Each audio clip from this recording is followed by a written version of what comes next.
attention deficit hyperactivity disorder. This is one of the very, very common disorder, mental health condition in children. Rather, अगर इसको phrase करना हो तो I would like to से कि ये इसकी शुरुआत बचपन में हो जाती है। जैसे बहुत सारे मेंटल हेल्थ कंडीशंस की शुरुआत बड़े होने पे होती है।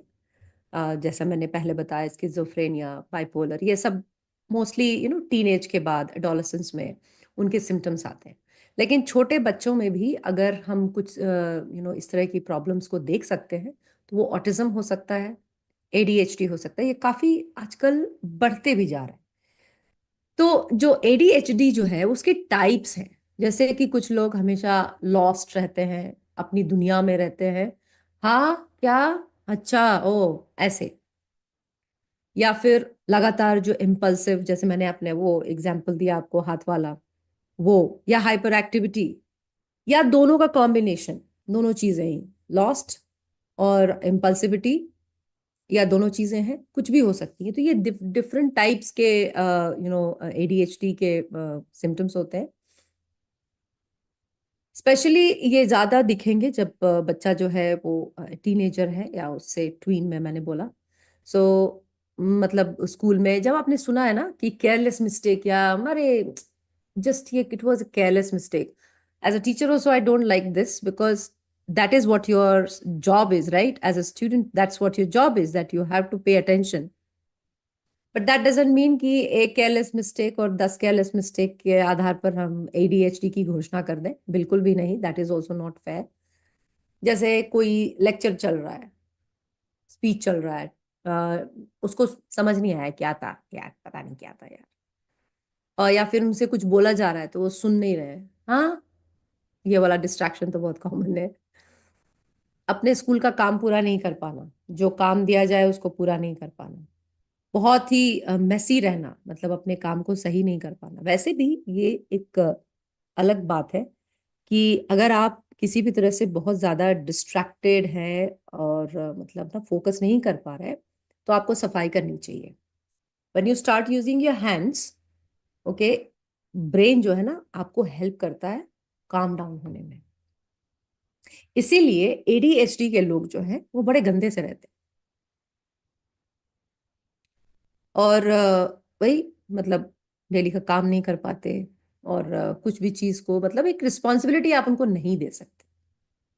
अगर जो हाइपर एक्टिविटी इम्पल्सिव वाले जो लोग होते हैं, वो ऐसे लगातार टप टप टप टप टप टप ऐसे ऐसे करते रहना, ऐसे ऐसे टेबल बजाना, बैठ नहीं पाते। उनको हर 2 मिनट के बाद 10-12 चक्कर लगाना बहुत जरूरी है, या कहीं चढ़ गए, उतर गए, मतलब लगेगा जैसे उनके को अंदर कोई मोटर फिट है और वो कहीं कहीं मतलब भागे जा रहे हैं।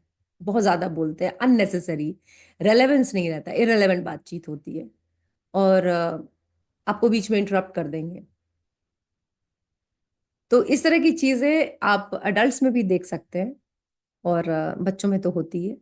बच्चे तो शायद थोड़ा सा डांटने पर चुप ही हो जाते हैं कि अरे मत करो, हालांकि वो फिर करेंगे। वो चुप नहीं होते, वो रुकते नहीं। एडीएचडी वाले बच्चे जो होते हैं वो रुकते नहीं, वो फिर वापस आके वही वही करेंगे। तो एडीएचडी जो है वो एक फुल ऑन प्रॉब्लम हो सकता है, full on mental health condition हो सकता है। इसके अलावा दूसरे जो प्रॉब्लम्स हैं उनमें उनके साथ भी प्रेजेंट हो सकता है। फॉर एग्जाम्पल, लर्निंग डिसऑर्डर, बहुत तरह के डिसलेक्सिया वगैरह जो होते हैं, उसमें भी एडीएचडी साथ में होता है, को एग्जिस्ट करता है। इसमें भी ऑटिज्म में भी, ऑटिज्म के साथ एडीएचडी भी है। It's really difficult to handle, but होता है। कभी कभी सर में चोट जब लग जाती है तो इस तरह की ट्रिगर हो जाता है, मतलब थोड़े एडीएचडी ट्रिगर हो जाता है।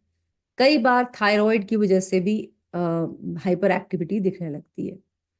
एंजाइटी डिसऑर्डर, एंजाइटी मतलब हमेशा एंग्शियस रहना। तो एंग्शियस लोग जो होते हैं वो बहुत फिजिटी होते हैं, क्योंकि उनके समझ में नहीं आ रहा होता है कि वो क्या करें।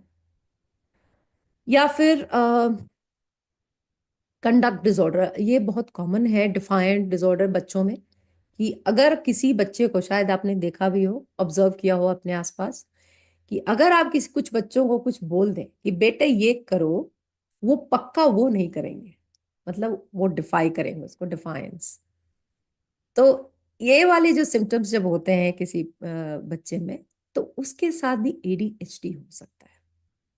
अब ये डायग्नोसिस क्या है? क्या डायग्नोसिस, क्या हम लोग ब्लड टेस्ट कर सकते हैं? नहीं, ऐसा कोई ब्लड टेस्ट जैसा नहीं होता, क्योंकि ये ब्रेन में है, राइट? सो अब होता क्या है, ऐसा पाया गया है कि थोड़े कुछ जो सेल्स होते हैं ब्रेन के, they are not aligned properly. जैसा नॉर्मल ब्रेन से थोड़ा अलग ब्रेन होता है, उसमें कुछ ग्रे वाइट मैटर जो होते हैं ब्रेन के सेल्स, वो थोड़े कम होते हैं। जो फ्रंटल लोब है ब्रेन का, जो इंटेलिजेंस जिससे हमारे अंदर आता है, वो भी पाया गया, वो भी इफेक्टेड होता है एडीएचडी में। इसके अलावा pre mature birth, low birth weight, या अगर माँ ने टॉक्सिन, ये अल्कोहल या ड्रग्स को लिया, स्मोकिंग किया, तो ये पॉसिबिलिटी है कि दैट में लीड टू एडीएचडी। इसके एविडेंसेस पाए गए हैं, मतलब इसका डेटा है, स्टैटिस्टिक्स है इसका। अगर अगर आप गूगल करेंगे तो आपको ये सारे के सारे डेटा मिल जाएंगे। मेरा काम यहाँ पर एज अ काउंसलर आपको जस्ट ये एक आइडिया देना है कि what exactly ADHD and how it looks like. Basically, I'm trying to give you the idea that how it looks like ADHD. ADHD क्या क्योर हो सकता है? ADHD क्योर नहीं होता है, right? Because it's a mental health condition. Mental health condition क्या है? जैसे अगर कोई इंटेलिजेंट है या बचपन से मैथ्स में बहुत अच्छा है, वो हमेशा अच्छा ही रहेगा, या किसी कोई लिटरेचर में अच्छा है तो वो लिटरेचर में ही अच्छा रहेगा, राइट? तो ये चीज, ये भी आपकी मेंटल हेल्थ कंडीशन है। यहां पर जब मैंने बोला mental health condition word, so I meant negatively. By this what I mean to say is कि ADHD is also a mental health condition in a negative way, and it will stay like that throughout your life. So क्या अब निराश हो जाए? बिल्कुल भी नहीं। The moment you understand कि there is probably you have a possibility that you may have ADHD, तो ये तो बड़ी बहुत खुशी की बात है, क्योंकि knowledge is the power, right? आपको पता चल गया। अब ये डिपेंड करता है कि कितना ज्यादा है। अगर बहुत ज्यादा है और आप डे टू डे लाइफ में अपने काम करने में आपको मुश्किल आ रही है, then definitely medication is there, Ritalin and all, there are medication जो आपको एक डॉक्टर ही देगा। और इसके अलावा जो थेरेपी हो सकती है, यानी CBT, cognitive behavioural therapy, counsellor के हेल्प से आप जरूर करवाएं। क्योंकि कॉग्निटिव बिहेवियरल थेरेपी में होता क्या है, सीबीटी जो कि मेरी भी, जिसमें मेरी भी ट्रेनिंग हुई है, वो आपको आपके थॉट प्रोसेस को अलाइन करता है, आपके थॉट प्रोसेस को चेंज करने की कोशिश होती है, जो कि बहुत इंपॉर्टेंट है। The moment you are aware कि ये आपके अंदर कमी है, तो दो ही संभावनाएं होती हैं, या तो आप बिल्कुल निराश हो जाते हैं, डिप्रेस हो जाते हैं, या फिर you take it as a challenge in your life and you try to work on it, right? तो अच्छी बात, पॉजिटिव बात क्या है कि you try to work on it. तो that is what I am suggesting. मेरे एक टीचर थे, he was also suffering from ADHD and he was so cool about ADHD. He was so cool, wonderfully cool I would say. वो अपने आप को हमेशा busy रखते थे in right type of work. उन्होंने ड्राइंग पेंटिंग भी सीखी, कविताएं भी करते रहे, क्योंकि ADHD brain, it is you know observe that कि इंटेलिजेंट लोग होते हैं, बड़े इंटेलिजेंट लोग होते हैं। ब्रेन जो है वो बड़ा मिस्टीरियस है, अभी भी बहुत सारी चीजें हम लोगों को ब्रेन के बारे में नहीं पता है। No one can say कि we know everything about how the brain works. There are a lot of still, things which we don't know. We are not able to explain. So, निराशा की कहीं जरूरत नहीं है। ये इसको चैलेंज लेना चाहिए। हर एक के लाइफ में चैलेंज होता है, और चैलेंज एक्सेप्ट करके आप अगर उस रास्ते पर आगे बढ़े, तो सक्सेस को कोई रोक नहीं सकता। यही तो पर्पस है इस लाइफ का, right? So, this was about ADHD and how exactly it may look like. and there are ways in which you can effectively live your normal life. मेरे ऑब्जर्वेशन में ADHD, it is not that difficult, and most probably अगर आप aware हैं और willing हैं, then you can have a pretty much normal life.